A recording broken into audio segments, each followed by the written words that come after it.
മുഅ്മിനീങ്ങളുടെയും ഖൽബിൽ ഹബീബായ തങ്ങളോട് മഹബ്ബത്ത് വേണം. നന്നായി സ്വലാത്ത് ചൊല്ലണം.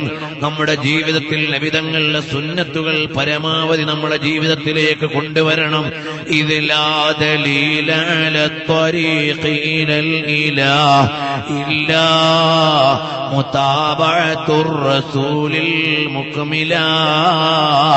എന്റെ പ്രിയമുള്ള ചെറുപ്പക്കാരെ, 5 നേരത്തെ നിസ്കാര ഖളാവല്ലേ, പരമാവധി സുന്നത്ത് നിസ്കരിക്കണേ.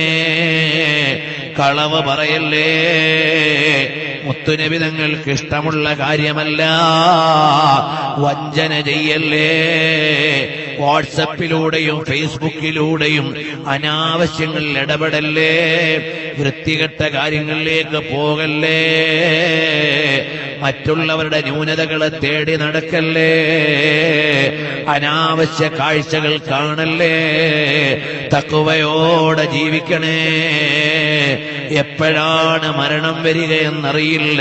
ആ മരിക്കുന്ന സമയത്ത് മുത്തുനബി തങ്ങളുടെ ചിരിക്കുന്ന മുഖമൊന്ന് കാണണ്ടേ മോനെ. അല്ലാഹു നമുക്കെല്ലാം അതിനുള്ള തൗഫീഖ് നൽകട്ടെ. മരിക്കുന്ന സമയത്ത് ഹബീബായ തങ്ങളെ കണ്ട് തങ്ങൾ നമ്മളെ നോക്കി ചിരിക്കുകയാണ്.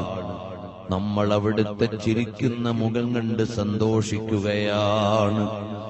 എന്ന അവസ്ഥയിൽ ഞങ്ങൾക്ക് നീ മരണം നൽകണേ റഹ്മാനേ. ജരീർ ബിൻ അബ്ദുല്ലാഹി റളിയല്ലാഹു അൻഹു എന്ന സ്വഹാബി പറയാണ്, ഞാൻ ഇസ്ലാമായതിൽ പിന്നെ ചിരിച്ചുകൊണ്ടല്ലാതെ നബി സല്ലല്ലാഹു അലൈഹി വസല്ലം തങ്ങൾ എന്നെ നോക്കിയിട്ടില്ല. എത്ര ഭാഗ്യമുള്ള സ്വഹാബിയാണ്, എത്ര സൗഭാഗ്യവാനായ സ്വഹാബിയാണ്. അതുകൊണ്ട് മഹാന്മാരായ സ്വഹാബത്തെല്ലാം നാളെ ഓടിച്ചെല്ലുമ്പോൾ പരലോകത്ത് നമുക്ക് മുത്തുനബി തങ്ങളുടെ അടുക്കലേക്ക് ഓടിച്ചെല്ലാനുള്ള ഒരു അനുമതി വേണം.